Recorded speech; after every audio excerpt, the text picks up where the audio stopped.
Bonsoir à tous, bienvenue. Voici les titres de votre journal. Moisson d'or aujourd'hui à Budapest. Les nageurs français se sont illustrés sur 100 et 800 mètres. Alain Bernard et Sébastien Rouault seront en direct avec nous dès le début de ce journal. En Inde, 200 Français sont toujours bloqués par les inondations au Ladakh. Dans le nord du pays, 3 randonneurs sont toujours portés disparus. Plusieurs dizaines de nos ressortissants sont évacués depuis hier vers New Delhi, mais d'autres ont décidé de rester par solidarité. Plus 0,6%, frémissement à la hausse de la croissance au deuxième trimestre, notamment grâce à la consommation et à l'investissement. Le gouvernement se félicite. A-t-il raison de se réjouir? La ministre de l'économie, Christine Lagarde, est notre invitée. Bonsoir, à tout à l'heure. Moins d'embouteillages, moins d'accidents. L'expérience 110 km/h sur autoroute semble fonctionner. En ces week-ends d'été chargés, les automobilistes sont priés de lever le pied. Embouteillage aussi dans les bureaux de tabac en ce vendredi 13, le seul de l'année. 36% des Français choisissent ce jour-là pour tenter leur chance au jeu. Nous irons au Pays Basque. Mais d'abord, l'or tricolore, il a brillé encore cet après-midi au championnat d'Europe de natation à Budapest. Déjà sacré sur 1500 mètres, Sébastien Rouault s'est imposé sur 800. Un peu plus tard, c'est Alain Bernard qui a conservé son titre sur 100 mètres. Sur place, Christophe Duchiron et Frédéric Bazille. À Budapest, ce vendredi 13 est à marquer d'une pièce d'or, car la jeunesse dorée de l'équipe de France n'en finit pas de briller. À l'arrivée du 100 mètres, Alain Bernard était au sommet de l'Europe et au comble du bonheur. Le grand sprinter blond revenait de loin, il revenait du pays du doute. Au départ, à la ligne d'eau numéro 5, bien caché sous son bonnet blanc, il y avait le mauvais souvenir de sa course ratée lors du relais lundi dernier. Il avait connu un coup de moins bien et puis c'est tout. En 4 jours, Bernard s'est refait une santé et un moral de vainqueur. Dans le bassin, la lutte a été féroce. Une finale de 100 mètres est un combat au corps à corps et au coude à coude. À l'arrivée, 3 petits centièmes de rien du tout vont séparer Bernard de son dauphin, le russe Lagounov. Bernard l'emporte en 48 secondes 49 centièmes et William Ménard, l'autre français, prend une superbe médaille de bronze. On le croyait fini, on le croyait dans le dur. Moi, on me prenait pour un outsider. On fait taire tout le monde, voilà, avec un podium partagé. Vraiment, c'est super, quoi. On ne pouvait pas rêver mieux, quoi. Sébastien Rouault est un nageur qui ne fait rien dans la facilité, mais qui à Budapest a tout fait dans la joie. C'est un nageur de longue distance et de longue haleine qui avait remporté le titre sur le 1500 mètres et qui a disputé la finale du 800 avec une grande idée derrière la tête. Une course magnifique d'émotion, notamment pour son final. C'était comme à la fin d'un western, un duel au soleil de Hongrie entre Rouault et l'Allemand Kubouch. Ils nagent côte à côte après 750 mètres de course. Et c'est avec une admirable volonté que Sébastien Rouault va s'imposer dans la dernière longueur. À Budapest, pour les Français, c'est à la fois un championnat d'Europe de natation et un défilé de haute couture et de belles couleurs. Les Bleus courent les podiums. Et après les duels, un duo en direct de Budapest, nous retrouvons Alain Bernard et Sébastien Rouault. Bonsoir messieurs et bravo évidemment.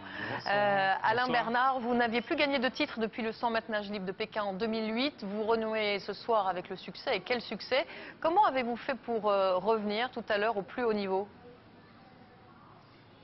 Comment j'ai fait, c'est vrai, ça n'a pas été évident. Ça a été, il y a eu beaucoup de doutes quand même, beaucoup de stress, on peut le dire aussi comme ça, parce que qu'on soit champion olympique ou pas, ou qu'on prétend être champion d'Europe, je pense qu'il y a toujours du stress.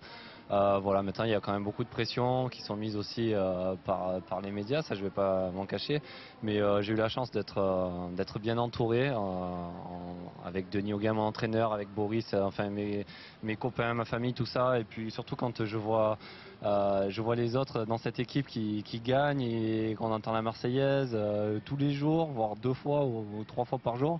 Ça donne vraiment envie, et du coup voilà, c'est vrai que la Marseillaise de Seb cet après-midi m'a encore plus motivé. Et, en tout cas, j'ai nagé dans une nage qui me correspondait vachement, et puis voilà. Mais je suis vraiment fier de faire partie de ce collectif et voilà, de partager tout ça avec les amis qui me sont proches. Bah oui, vous pouvez. On rappelle aussi la médaille de bronze sur 100 mètres de William Ménard. Vous, Sébastien Rouault, 2 médailles d'or, une sur 1500 et aujourd'hui sur 800 mètres et 2 records de France. Quel est votre secret? Est-ce que c'est comme cet après-midi, temporiser un peu au milieu de la course et tout donner dans les dernières longueurs? Non, la course, c'est simplement la fin. Ça a été beaucoup de travail, simplement.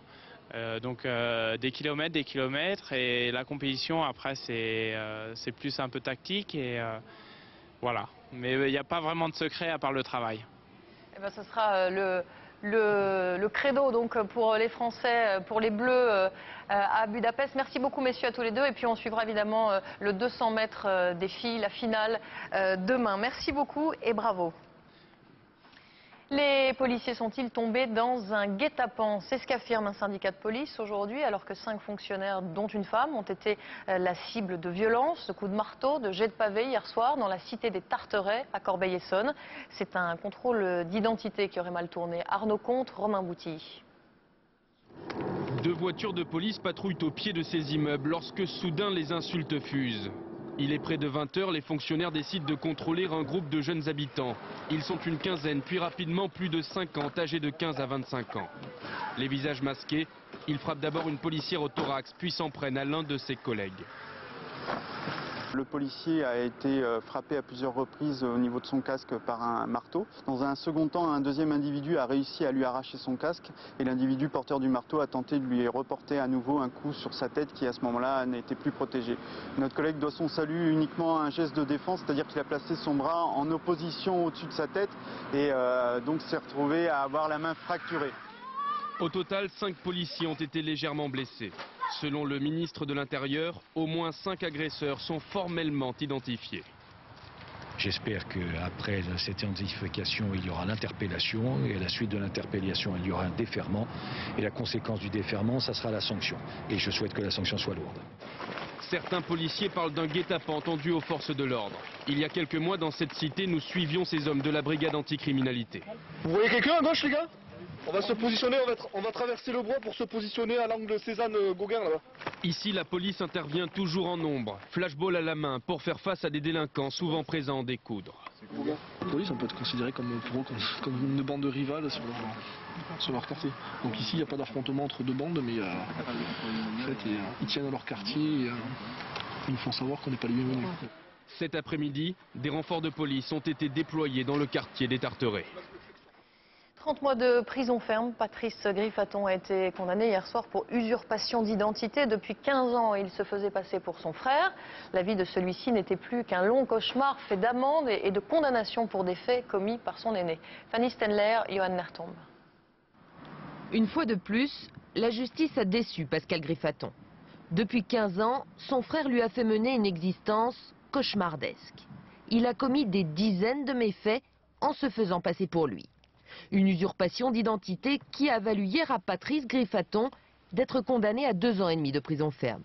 Une peine allégée par rapport à un précédent jugement. C'est que dalle, ça.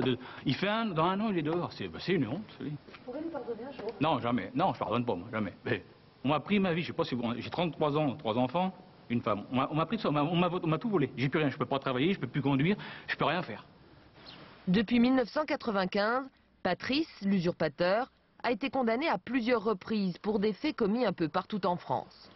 Trafic de drogue, vol, escroquerie, délit routier sous l'emprise de l'alcool et de la drogue, la liste s'est allongée au fil des années. Avec cette condamnation, son avocat espère qu'il comprendra le mal qu'il a fait à son frère. Il faut espérer de la nature humaine, bien évidemment. Donc je crois qu'effectivement, il va grandir. Il va devenir Patrice Griffaton et il va arrêter d'être Pascal Griffaton, éventuellement Patrice Griffaton. Il va être Patrice Griffaton. C'est ce que j'ai compris de lui. Un optimisme que ne partage pas Pascal Griffaton. Selon lui, son frère délinquant ne changera jamais et à sa sortie de prison, sa vie redeviendra un cauchemar. La semaine dernière, une femme enceinte était exécutée en public en Afghanistan, accusée d'adultère. En Iran, c'est une veuve qui risque d'être assassinée. Sakineh Mohammadi Ashtiani a été forcée de reconnaître à la télévision, si c'était bien elle, sous son tchador, avoir eu des relations illicites avec un homme et avoir assisté au meurtre de son mari. Bernard Lebrun. Même sa voix est couverte par une autre. Sakineh, la femme en tchador, tient un papier à la main. Ce qu'elle doit dire a été écrit. Son visage est dissimulé, impossible de l'identifier. Ce qui est présenté comme une confession, ce sont en fait des aveux extorqués sous la menace. Pourquoi cette mise en scène? Le cas de cette jeune veuve de 43 ans, mère de 2 enfants, condamnée à mort par lapidation le mois dernier, a soulevé une vague d'indignation à travers le monde, comme ici à Londres ou à Berlin. Sous la pression, le gouvernement iranien a donc commué la peine de lapidation en prison. Mais en ces temps de sanctions internationales, l'Iran ne supporte guère les remontrances de l'Occident sur les droits de l'homme ou la condition féminine. D'où cette mascarade d'aveux publics, tendant à souligner la grande mansuétude du régime des mollahs, car cette femme, selon ce juge, est 2 fois coupable. En effet, à la télé, Sakineh a non seulement reconnu son double adultère, mais aussi l'assassinat de son mari avec la complicité de son 2e amant. Et maintenant, seule bonne nouvelle, en raison du Ramadan, il n'y aura pas d'exécution capitale en Iran jusqu'au 7 septembre. Pour autant, après ses aveux, Sakineh pourrait être rejugée pour assassinat cette fois et condamnée à mort par pendaison. Le Brésil du président Lula, proche de l'Iran, a proposé d'accueillir Sakineh dans ses prisons. Pas sûr que cette issue humanitaire intéresse Téhéran. En Inde, si 370 Français ont pu rejoindre New Delhi, 200 autres sont toujours bloqués par les inondations au Ladakh, dans le nord du pays.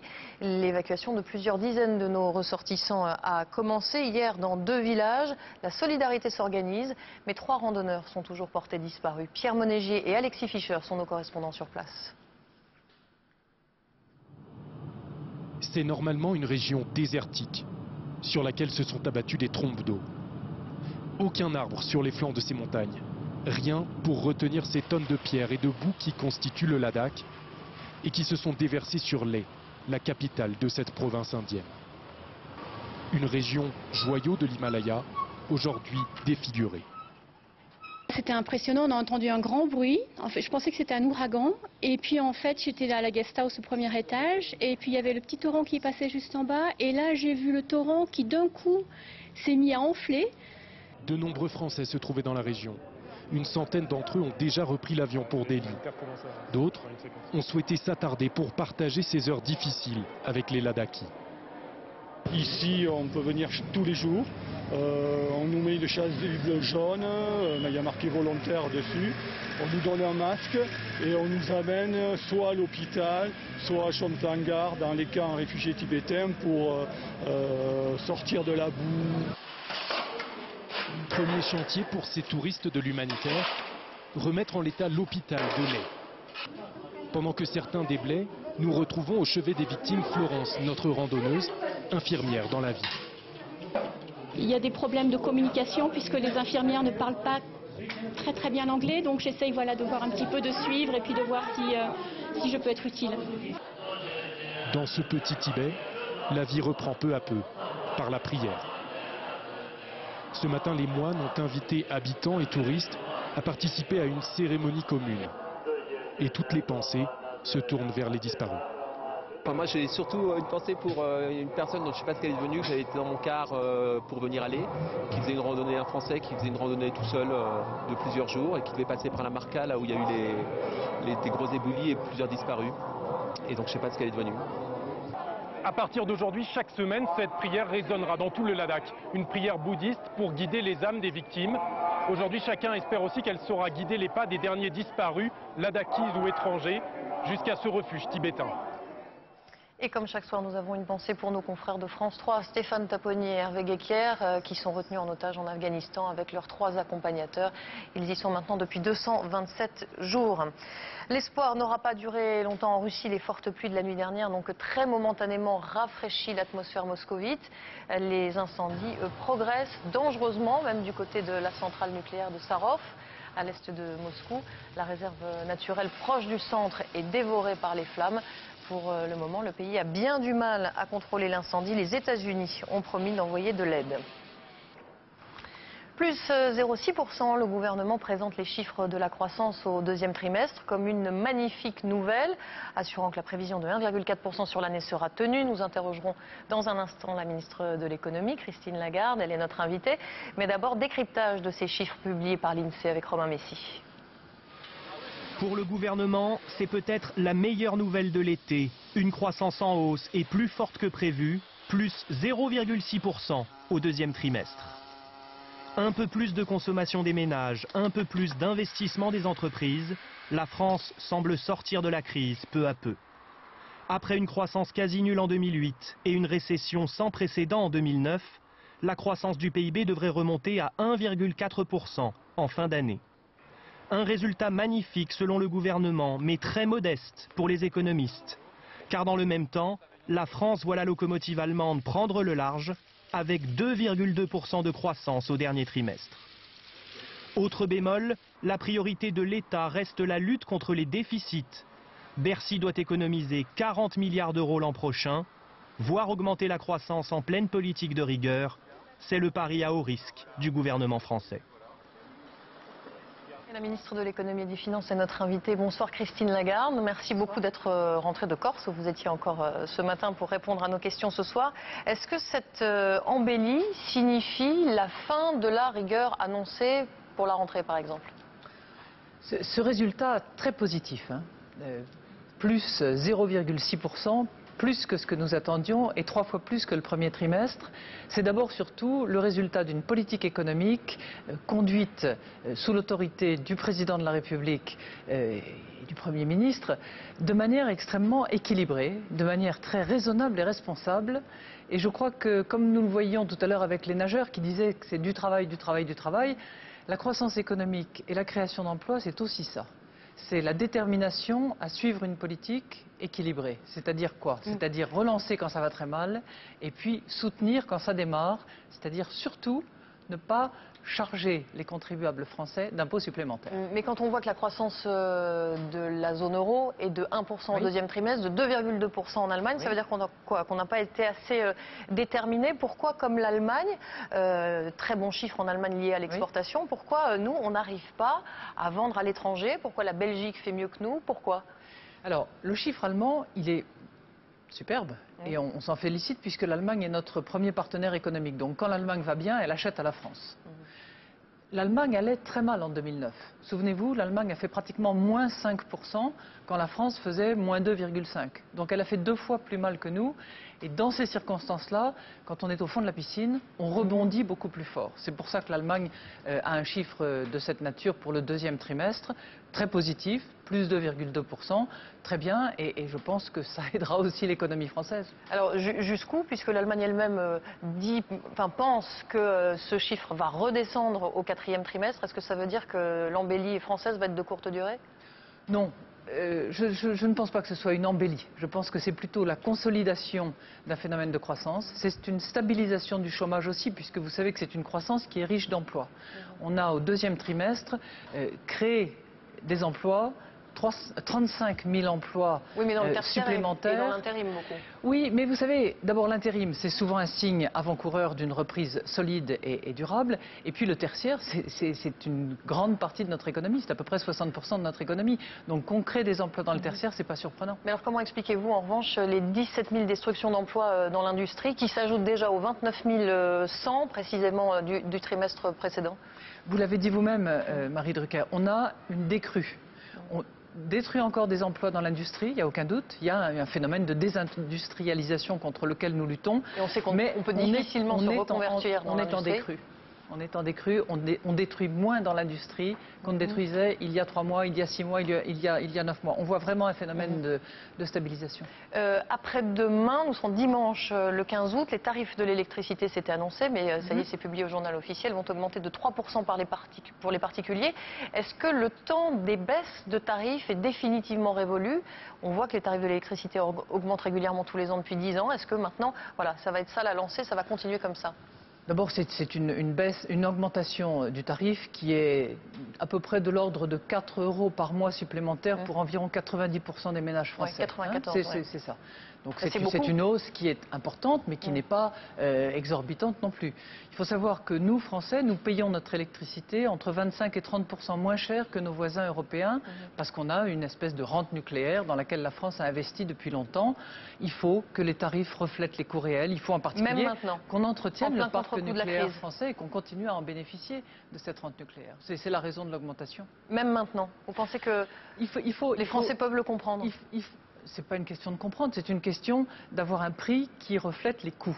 On ne peut pas être dans un régime de subventionné en termes d'énergie. Il faut que lorsque nous consommons de l'énergie, lorsque nous tentons d'économiser de l'énergie, on la consomme à coût réel. Une autre question, parce qu'on a du mal à obtenir l'information, les tarifs sociaux, c'est-à-dire les tarifs pour les familles les plus démunies, vont-ils rester les mêmes ou vont-ils augmenter eux aussi? Les tarifs sociaux pour les ménages les plus modestes vont rester très faibles et on va même en rajouter un petit peu, c'est-à-dire qu'on va les diminuer un peu. Merci beaucoup Christine Lagarde d'avoir répondu à nos questions ce soir. Le procès de David contre Goliath n'aura jamais eu lieu, sauf sur grand écran. Dans Cleveland contre Wall Street, le Suisse Jean-Stéphane Bron a reconstitué le drame de la crise des subprimes en 2008, quand la ville de l'Ohio voulait traîner en justice les banques à l'origine de l'expulsion de 100 000 personnes. Sophie Brune. De vrais témoins, un vrai juge, un vrai jury, de vrais avocats, mais un procès de cinéma. Cleveland contre Wall Street raconte l'histoire d'un procès qui aurait dû avoir lieu, celui de la crise des subprimes. Une crise qui dévaste la ville de Cleveland. Des familles expulsées, des maisons murées, des quartiers abandonnés. Qui est responsable? Sur le banc des accusés, les banques de Wall Street. Mais le film appelle tous les protagonistes à la barre. Le policier qui a vraiment expulsé des habitants. People see a beautiful house and they say, yeah, honey, we want this. It's the American dream. Un vrai courtier qui a vendu des crédits subprime. You know, you need to make $2,500 a month in order for this loan to get done. Well, this person only makes $1,400 a month.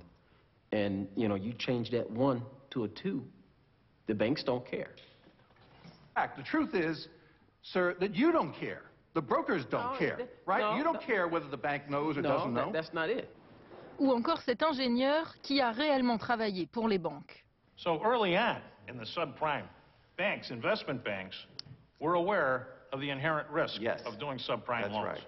And yet many of them proceeded with that because they made a heck of a lot of money. They made a lot of money, that's correct. And how did Wall Street embrace that? They loved it. Alors quel sera le verdict du jury? Wall Street est-il coupable? Non pour cet économiste qui pointe d'autres responsables. Pourquoi ça n'est pas arrivé en France, la crise des subprimes? C'est parce qu'il y a une loi qui s'appelle la loi Scrivener et qui fait en sorte que les banques ont la responsabilité de regarder si la personne qui emprunte a les moyens de rembourser sur la base de son revenu et non pas du prix de la maison. Et on voit bien que c'est aux politiques de décider ce qu'il veut comme régulation et que de ce point de vue-là, je trouve que les banques ne sont pas coupables. Pour ce professeur, le film montre aussi comment le rêve américain se transforme parfois en cauchemar. Dans ce pays, quand on est au bout de l'échelle sociale, on ne peut pas s'en sortir sans crédit. Il n'y a pas de protection sociale, il n'y a pas de logements sociaux, il n'y a pas toutes ces choses-là, il n'y a pas d'assurance chômage comme il y en a en France. Donc le crédit est devenu, on va dire, surtout à partir du milieu des années 80, la politique sociale américaine. Le film se conclut sur l'arrivée d'Obama à la Maison-Blanche en 2008. Depuis, le président américain a sauvé les banques, mais pas les expulsés de Cleveland. Cleveland contre Wall Street en salle le 18 août, mercredi prochain. Il est 20h21 à suivre dans votre journal la France qui roule moins vite en été, mais pas seulement. De plus en plus de portions d'autoroute passent de 130 à 110 km/h. Une expérience qui fait ses preuves. Jour de chance ou de poisse, il n'y a qu'un seul vendredi 13 cette année. C'est aujourd'hui l'occasion pour les superstitieux de tenter leur chance au jeu. Et puis, fauteuil rouge et planche pour les vacances. Cet été, les théâtres font salle comble à Paris. La comédie est à l'honneur. Mais d'abord, voici venu le traditionnel week-end du 15 août et ses embouteillages. Demain, la journée est classée rouge dans le sens des départs dans la vallée du Rhône et dans le sud-est, orange partout ailleurs et rouge partout dans le sens des retours. Dimanche, journée orange sur la route des retours et rouge traditionnellement évidemment dans la vallée du Rhône. Et à l'occasion des week-ends chargés de l'été, les automobilistes sont priés de ralentir. Depuis quelques années, les initiatives pour fluidifier le trafic se multiplient. L'expérience des 110 km/h sur autoroute semble fonctionner. Nicolas Delabarrère, Tatiana Daligo. Le compteur flirte avec les 130 km/h. Normal, vous roulez sur autoroute. Eh bien non. Trop tard. 132. Donc véhicule voie de gauche, 132 km/h. Ici, la vitesse limite c'est 110. Ces panneaux l'annonçaient, vous êtes nettement au-dessus. Et eux sont là pour vous le rappeler. Leur slogan, bien sûr, la sécurité. En zone urbaine, le 130 n'est plus à la mode. Bien sûr qu'une vitesse limitée à 110 en termes d'accidentologie, ça a un intérêt. Et ça a du même coup un intérêt pour la fluidité du trafic. Moins d'accidents, moins de bouchons. Certaines sociétés d'autoroutes poussent même la logique plus loin. Elles calculent en temps réel la densité du trafic puis adaptent automatiquement la vitesse limite. Résultat sur la 13, 2 fois moins d'embouteillage. Roulez moins vite, roulez plus régulièrement, plus tranquillement, plus sereinement, et avec une vitesse régulière, eh bien tout se passera mieux, il n'y aura pas de bouchons et vous arriverez plus vite. Qu'est-ce que vous pensez de la limitation à 110 sur autoroute? Ça pourrait être une bonne chose, parce que quand on part en vacances, je pense qu'il faut laisser le temps, et puis ce serait plus sécurisant pour tout le monde. Sur autoroute, 130 c'est bien, 110 c'est passé. Moi je roule pas très vite donc c'est pas gênant, c'est ce côté des plus grosses voitures pour qui ça va devenir un petit peu plus gênant. Les tronçons à 110 se concentrent autour des grandes villes, ainsi qu'en Lorraine et dans le sud-est. Ils s'étendent à l'A7 et l'A9 les jours de grand départ, et bientôt peut-être à l'A61. Le risque, rappellent les associations, détourner les automobilistes vers les nationales, gratuites mais plus dangereuses. Le gouvernement assure qu'il ne reviendra pas sur la règle des 130 km/h sur autoroute. Certains misent tout sur lui, d'autres sont parasque vidés quatriaphobes, traduisez terrorisés par le vendredi 13. La moitié des Français sont superstitieux, 36% choisissent ce jour-là plutôt qu'un autre pour tenter leur chance au jeu. Porte-malheur ou porte-bonheur, il n'y en a qu'un cette année. Reportage à Bidart au Pays Basque. Maloria Ounouz, Iden Berkous. À les 13, un vendredi 13, on ne pouvait entendre qu'un requiem. Triste jour pour ceux qui quittent ce camping de Bidart. C'est pas forcément par rapport au vendredi 13. Par contre, ça colle bien, ça. Bon, maintenant, on n'a plus qu'à repartir et puis que la route se passe bien. On remballe, mais puisque ce vendredi est un 13, on croit encore en sa bonne étoile. Si on devient millionnaire, c'est bon. On reste là. On rachète le camping, pourquoi pas. Plus chanceux ceux qui restent. Bien sûr, on trouve toujours quelques fêtards déphasés. Est-ce que vous savez quel jour on est? Je sais pas, c'est la fête des Verts. Mais en voilà un qui ne raterait jamais une bonne occasion de plaisanter. Guy, maître nageur, serial blagueur. Bonjour, c'est vendredi 13. Non, aujourd'hui c'est pas les blondes. Aujourd'hui c'est quelle est la différence entre une échelle et un camion? La réponse. On donne notre langue au chat noir, dites-nous. Passer sous un camion ne porte pas malheur. Voilà. Et le 13 alors, chiffre porte-bonheur? Il fait en tout cas la joie des campeurs à la pétanque. Ah oui, 13, ça veut dire qu'on a gagné. Comme au jeu. Aujourd'hui, l'unique tabac du village n'a pas des amplis. 2 vierges et un poisson. Il y a des habitués, après il y a des gens qui ne jouent jamais, qui jouent exceptionnellement un vendredi 13. Ça n'arrête pas, du matin au soir, ça va être tout le temps du monde. Ça triple, minimum ça triple là. Chacun ici croit en un gain, grand ou petit, et pour cela tous les moyens sont bons. Je vais en prendre 2 autres. À peine gagné, déjà rejoué? Ah oui, tout à fait, oui.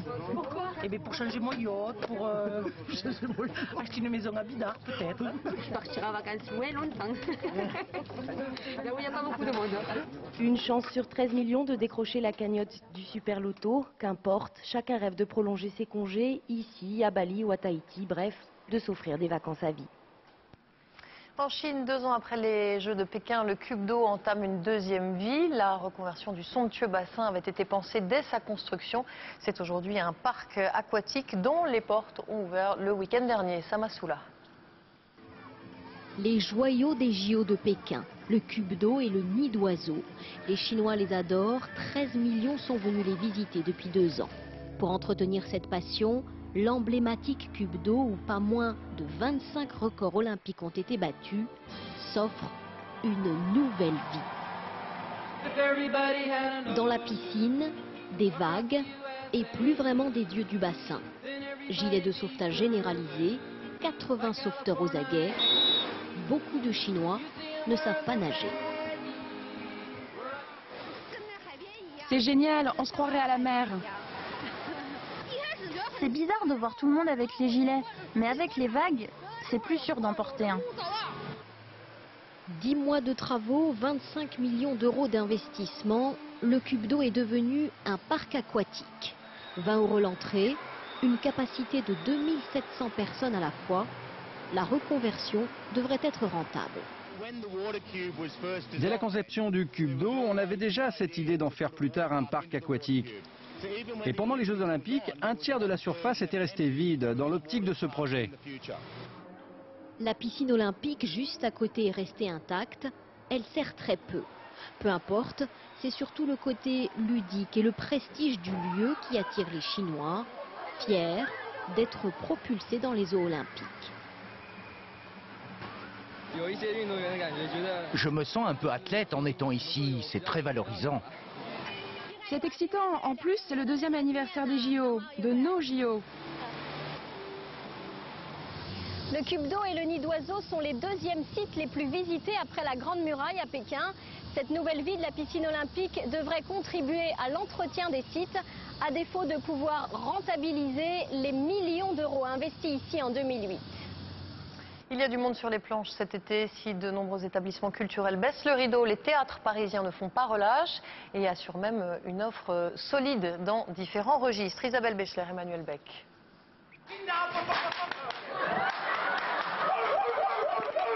Les frères Taloche, burlesque belge, un des succès du cœur de l'été. Après Avignon, les voici à Paris.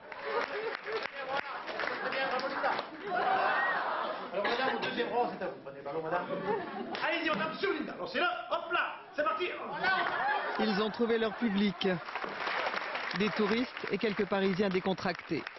Ils nous ont vraiment fait rire, c'est énormément apprécié. On est très contents d'être venus à Paris voir ce petit. C'est très bien, on vient voir des compatriotes. Ce sont des Belges et nous aussi. Les kiosques qui vendent les places du jour à mi-prix ne désemplissent pas. Il y a moins de théâtres ouverts, donc ceux qui le sont font souvent salle comble. Et surtout des spectacles d'humour. C'est des sorties familiales, donc les gens veulent se divertir avec toujours l'argument de vouloir se changer les idées, sortir du quotidien. Donc c'est à 80% des spectacles comiques en été. Certains récidivent même. Paris en vacances, ça vaut un marathon expo-théâtre quand on vient du sud-ouest de Rennes ou de Nice. Hier on était au restaurant Taloche. Voilà. Et demain on en a encore une autre, l'Alhambra j'espère. Les théâtres ouverts cet été ont soigné leur programmation. Ici, humour mais aussi guitterie, une affiche de qualité pour un public moitié provincial. Les gens de province, c'est vrai qu'ils sont plus cool, plus prêts à recevoir, ça se passe beaucoup plus simplement. Ce public-là veut d'abord se divertir, c'est sûr et certain, on est en plein été, on ne va pas se prendre la tête au premier degré. Mais deuxièmement, s'il n'y a que le divertissement, ça ne marche pas. Évidemment, mes débuts comme auteur, comme auteur, je pouvais écrire Sacha Guitry, pièce de... Et Francis Huster se délecte de son idole, Sacha Guitry, avec la complicité des Estivants. Le théâtre Sacha Guitry. Dernier hommage au commissaire Maigret cet après-midi en l'église Saint-Thomas d'Aquin à Paris. Les obsèques de Bruno Kremer, mort d'un cancer samedi dernier, ont rassemblé famille, anonymes et amis proches. Jean Rochefort, Jean-Pierre Mariel ou encore Jean-Paul Belmondo étaient présents. Voilà, avant de refermer ce journal, un dernier mot pour saluer l'or tricolore qui a brillé encore cet après-midi au championnat d'Europe de natation à Budapest. Déjà sacré sur 1500 mètres, Sébastien Rouault s'est imposé sur 800. Un peu plus tard, Alain Bernard a conservé son titre sur 100 mètres. Une course dans laquelle William Ménard a décroché une belle médaille de bronze. C'est la fin de ce journal. Merci de l'avoir suivi. Tout de suite, la météo, Tania Young, 20h35 chez Maupassant. Je vous retrouve demain pour l'information à 13h et à 20h. Très bonne soirée sur France 2. Merci de votre attention.